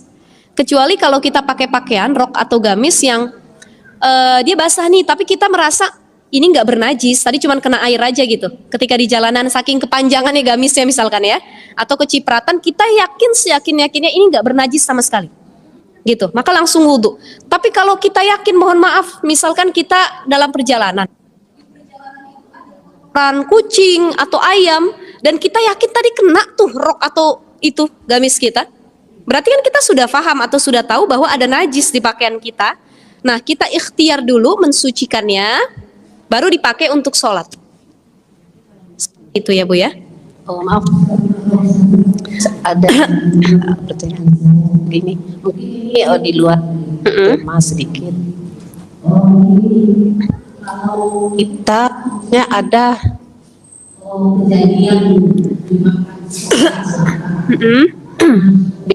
ada gitu. Qadarullah. Nah, maaf. Maksudnya yang baik-baik ya. Qadarullah yang terjadi begitu. Oh, itu gimana tuh Ustadz hukumnya? itu juga termasuk qadarullah, ketetapan Allah juga. Iya. Sekarang mati itu enak atau tidak? Udah ada yang punya pengalaman? Belum. Ya mati itu semua orang pasti takut menghadapi kematian. Karena yang ditakutin sebenarnya bukan matinya, lebih kepada kehidupan setelah kematiannya. Kira-kira amal kita sudah cukup atau belum gitu. Nah tapi kan itu qadarullah, ketetapan Allah. Kita nggak bisa minta dimaju, nggak bisa minta dimundur. Setiap orang pasti mati. Setiap orang pasti diuji. Setiap orang pasti pernah mengalami kesusahan, kesenangan. Kesusahan kan salah satunya kecelakaan, musibah. Itu bagian dari Allah Subhanahu wa Ta'ala. Ya. Nah itu masuknya adalah qadarullah memang. ketetapan dari Allah. Tetapi kita bisa untuk merubah takdirnya. Kalau bicara takdir, qadar ini kan kodok dan qadar masuknya takdir ya. Di luar tema nih. Ada takdir mubrom, ada takdir mu'allaq.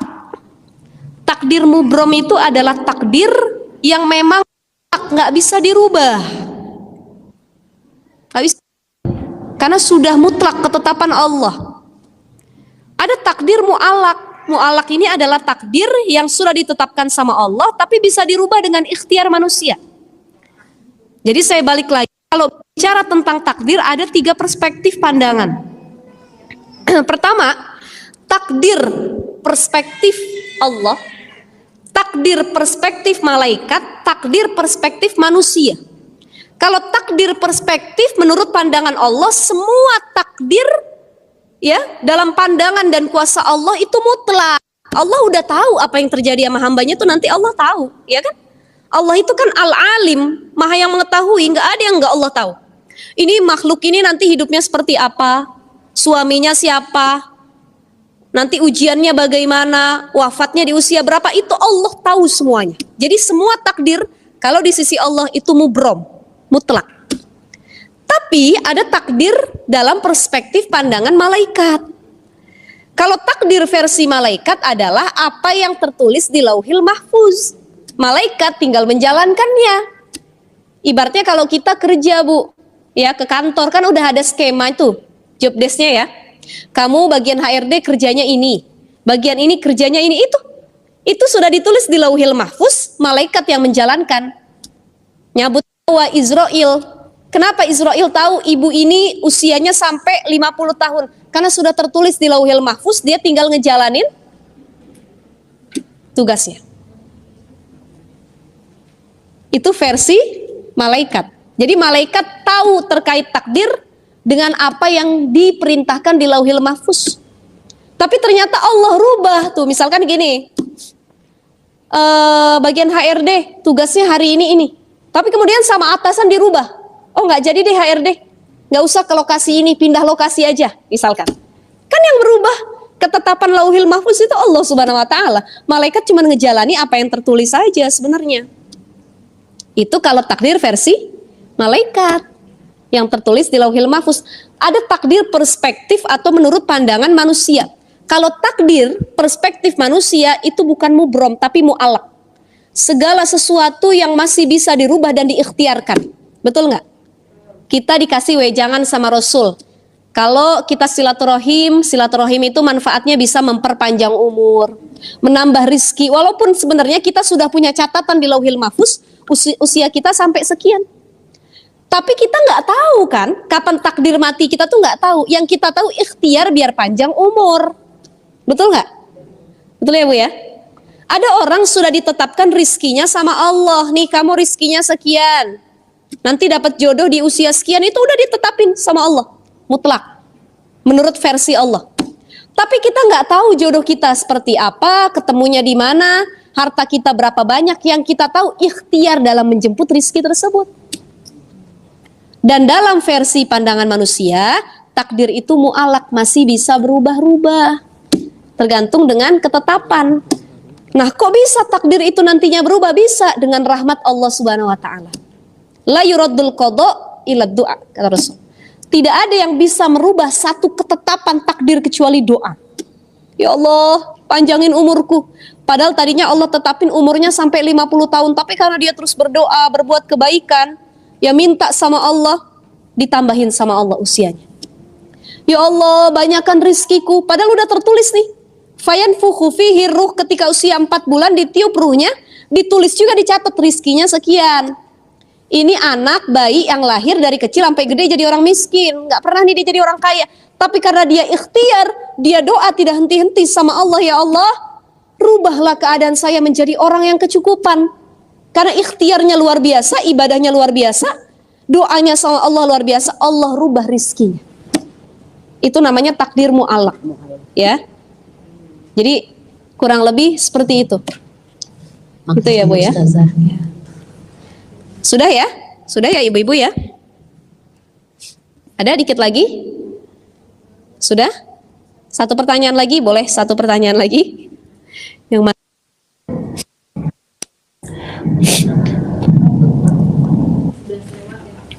11 saya. Bismillahirrahmanirrahim. Oh, oke. Makasih. Mau bertanya tentang Oh iya. biasanya kalau habis mandi ya, habis mandi itu pakai handuk terus Yang tidak boleh adalah tidak memakai pakaian sama sekali. Gitu ya. Tapi adabnya adalah ketika kita berwudu itu memang aurat-aurat yang harusnya ditutup. Ya. Kan kalau pakai handuk ibaratnya aurat intinya tertutup ya. Area atas perempuan sama area intimnya tertutup gitu. nggak tertutup pakai Iya, iya, nggak handuk kan apa-apa, hanya nggak apa-apa, sampai nggak masalah gitu. Makasih. Iya, yang tidak boleh adalah tidak berpakaian sama sekali, mohon maaf ya, telanjang bulat gitu, kemudian wudhu. Nah itu tidak beradab dan tidak dibolehkan seperti itu. Iya, oh boleh silahkan.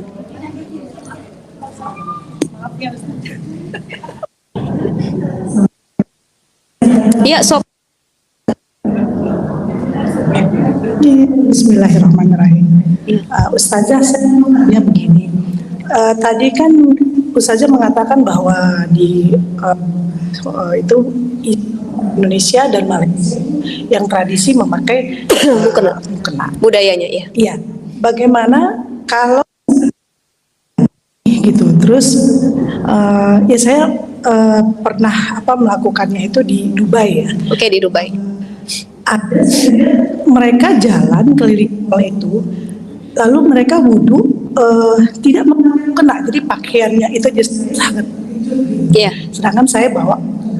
Nah itu menurut saya gimana hukumnya? Karena Boleh? boleh. Boleh. Jadi mukena itu cuman budaya saja biar kita lebih sempurna menutup aurat. Kalaupun kita nih, saya mau sholat kayak gini boleh. Ibu mau sholat kayak gini boleh dengan catatan menutupi aurat yang harusnya tertutup ketika sholat. Misalkan kita sholat pakai gamis, Iya. pakai jilbab, pakai kaos kaki, Iya. ya. Ini tertutup bagian lengan semuanya dengan sempurna. Kita sholat suci pakaiannya, Bismillah. Suci yang penting itu Suci ya. pakaiannya, tidak ketat, tidak transparan, dan dia bisa menutupi area yang memang harus tertutup ketika sholat, gitu. Itu bisa dipakai untuk sholat. Kita bisa pakai celana panjang, terus bajunya apa itu biasa tunik gitu. Ya kayak tunik boleh, boleh saja, Boleh. nggak apa-apa. Kita pakai kaos kaki kali ya. Iya betul, seperti itu. Jadi jangan harus pakai mukena kalau kita nih. Ini yang nggak tahu ya. Saya pernah pengalaman. Saya pulang ke kampung suami saya. Suami saya itu orang Sumatera Utara, Pangkalan Berandan ya. Jadi waktu ke Tanjung Pura kita mampir di satu masjid. Saya sholat sama ibu-ibu berdua. Dia orang situ tuh, orang Sumatera Utara. Ketika saya sholat, saya sholat itu pakai kayak gini, gamis sama jilbab. Gamis jilbab pakai kaos kaki. Dia pakai mukena. Dia bingung, kok saya nggak ngambil mukena, saya pakai kayak gini doang. Setelah saya sholat, itu ibu-ibunya nasihatin saya marah-marah katanya. Dek katanya, kamu nggak sah sholat kamu kayak gitu. Gimana sih kamu sholat itu pakai mukena katanya. Oh iya ya bu ya. Iya, masa sholat kayak gini? Kamu belajar di mana katanya. Oh iya saya bilang. Saya bilang itu ya kita menerima saja nasihat ya bu. Memang benar karena kan adatnya biasanya pakai mukena di Indonesia. Nggak sah kamu sholatnya kayak gitu nak, nggak bisa nak sholat kayak gitu. Pakai mukena, ulangin lagi nak. Oh iya bu, nanti saya ulang ya kata saya. Makasih ya bu ya. Iya terus dia ngeliatin saya gitu kan. Saya bilang dalam hati, oh ya udah, mungkin dia belum paham atau belum tahu gitu kan. Karena kan mukena itu cuman adat. Dan dibuatnya itu cuman sama orang-orang kita saja, orang-orang Nusantara ini, Malaysia, Singapura, Indonesia itu pakai mukena. Coba lihat orang Mesir, Turki ada nggak? Enggak. Pakai gamis biasa, pakai pasmina udah sholat. Ya, itu dulu saya kuliah di Mesir, saya sekamar sama orang Tunisia. Jadi waktu di asrama saya sekamar sama orang Tunisia, samping saya orang Nigeria. Itu ketika saya sholat bareng-bareng berjamaah sama mereka yang pakai mukena saya doang, mereka ngeliatin. Ini pakaian apa? Ini pakaian sholat gitu. Oh katanya. Karena mereka cuma pakai gamis, pakai pasmina udah. Tapi gamisnya memang menutupi kaki, mereka pakai kaos kaki. Terkadang mereka nggak pakai kaos kaki, tapi gamisnya tuh sampai nyeret gitu. Jadi kakinya nggak kelihatan sama sekali. Itu cara orang. Karena kan mazhab fikih pun berbeda-beda ya. Nggak ada dalam mazhab fikih itu anjuran memakai mukena, enggak. Yang ada adalah harus menutup aurat dengan sempurna. Yang tidak boleh terlihat auratnya adalah wajah dan telapak tangan. Jadi jangan kalau ada orang sholat nggak pakai mukena, kita ngomel-ngomelin dia, kita marahin. Saya ketawa aja, habis itu saya cerita sama suami kan, Bibi tadi habis diomel-omelin kenapa nggak pakai mukena sholat ya katanya. Tadi sama ibu-ibu itu ya. Ya kan nggak apa-apa ya Bu, namanya kita nggak kenal dan nggak paham juga, jadi nggak masalah gitu. Jadi kalau ibu jalan-jalan misalkan, dan ibu yakin memang pakaian ibu ini tidak ada najis sama sekali, kemudian menjadi syarat sahnya juga bisa dipakai sholat, pakaiannya sempurna, silahkan untuk dipakai sholat. Tapi karena orang Indonesia sudah terbiasa pakai mukena, silahkan. Sekarang banyak kok model mukena traveling. Ada yang langsung maju dipakai kayak gamis itu, ada kan? Langsungan. Jadi atasnya tetap jilbab kita, dalamnya gamisan. Ada juga mukena-mukena bahan parasut yang tipis-tipis, silahkan. Tapi kalau ustazah saya emang nggak bawa mukena. Toh saya tuh yakin kok pakaian saya menutup aurat gitu. Ya, atau suci silahkan. Tapi lebih aman memang bawa. Saran saya ya Bu ya. Karena ditakutkan entah jilbab kita, rok kita ataupun yang lainnya ada najisnya, kita bisa ganti dulu, pakai mukena dulu baru pakai lagi gitu. Ya, seperti itu ya. Ustaz, gimana nih?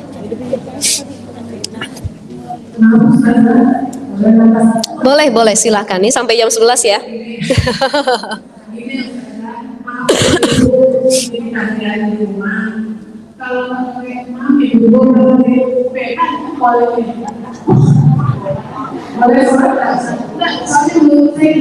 Dalamnya nggak pakai baju, tapi pakai itu saja, penyangga saja gitu.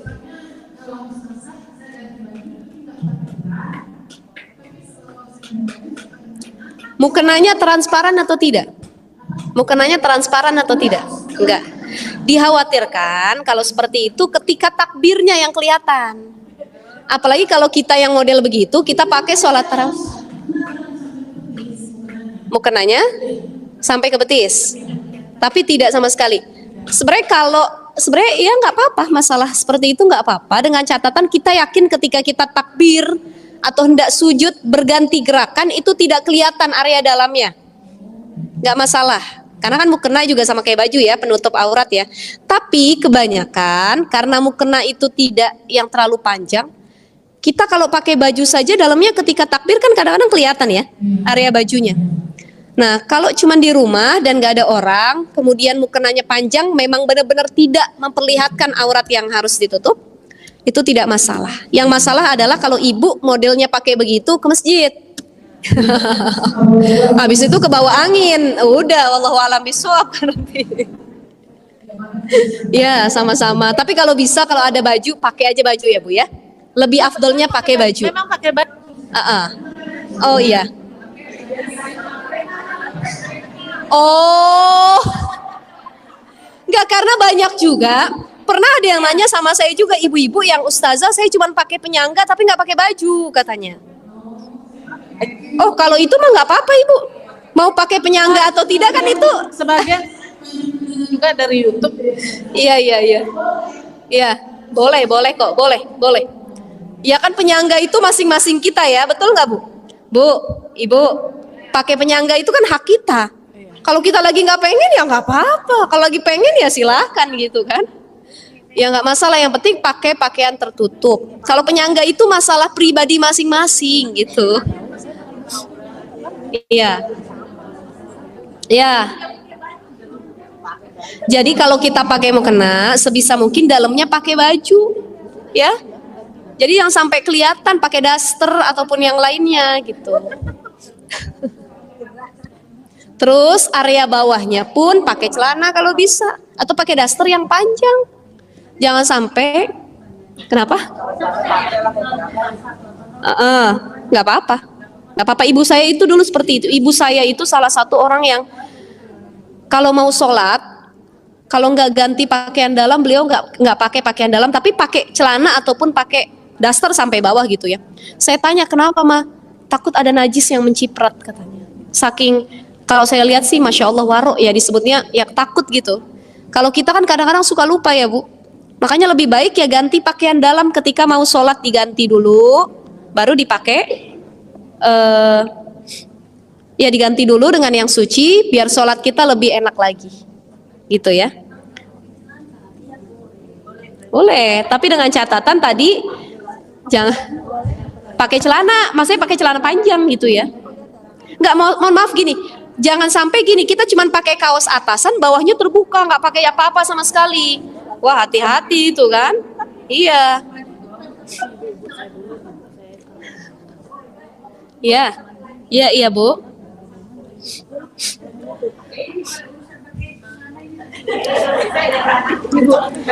Bu, Ibu, ternyata masalah perempuan banyak ya. Banyak ya. Terkait sholat aja banyak ini masalahnya ini. Maaf ya Bu, mana nih? Silakan. Maaf ya Bu Ustazah, ini terkait dengan masalah tadi Ibu tadi mungkin saya pengalaman saya juga ya. Kalau sesudah mandi ya, saya dalam keadaan berhanduk, saya langsung beruduk. Nah di sana kan saya baca wudu, baca Doa. setelah uduk. Nah itu gimana dalam keadaan Boleh. kelihatan Boleh, bolehnya? nggak apa-apa itu. Yang penting kan aurat intinya tertutup kan. Yang penting aurat intinya tertutup. Enggak, Boleh-boleh saja. Bu kan sampai sini. Iya, tapi kan mohon maaf area dadanya tertutup kan? Ya. Ya, nggak masalah. Doa itu kan dalam hati, cukup dalam hati. Silahkan kita baca niat doa wudhu, kemudian doa setelah wudhu silahkan saja. Yaitu kalau setelah mandi, begitu. Gak apa-apa. Ya, sudah ibu-ibu, sudah jam 11 ya. Saya mohon izin nggak bisa lama-lama karena saya mau ada kegiatan lagi setelah ini. Minta doanya mudah-mudahan sehat walafiat ya. Insya Allah doain Ramadan juga mudah-mudahan dalam keadaan sehat walafiat. Mohon doa kalau nggak ada halangan.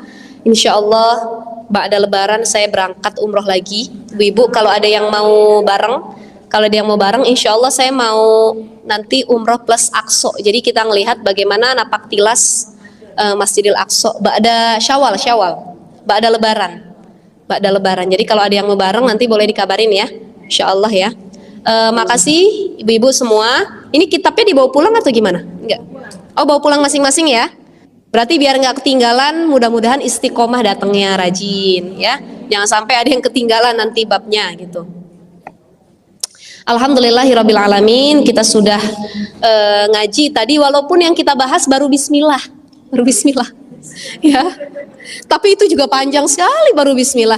Nanti insya Allah bulan depan kalaupun ngaji ataupun kalau nggak ngaji mungkin habis lebaran ya, itu kita bahas Islam rukun iman baru perkara toharoh ya, wudhu gitu masuknya. Ibu-ibu sekalian mari sama-sama kita baca lagi Ummul Quran.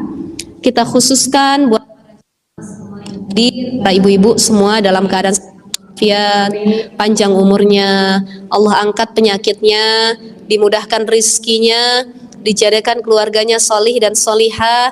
Mudah-mudahan ilmu yang tadi kita pelajari bersama insya Allah bisa kita amalkan buat orang-orang sekitar kita, dan kita dijadikan hamba yang senantiasa bersyukur kepada Allah Subhanahu wa taala manfaat ilmu yang kita dapatkan. Ala hadhihi niyah wa ala kulli niyatin salihah wa ila hadratin Nabi Mustafa Muhammadin sallallahu alaihi wasallam. Syai'un lillahi lahum al-Fatihah. A'udzu billahi minasyaitonir rajim. Bismillahirrahmanirrahim. Alhamdulillahi rabbil alamin. Arrahmanir rahim. Maliki yaumiddin. Iyyaka na'budu wa iyyaka nasta'in. Ihdinas siratal mustaqim. Siratal ladzina an'amta 'alaihim ghairil maghdubi 'alaihim waladdallin. Rabbana ighfir lana wa liwalidayna amin.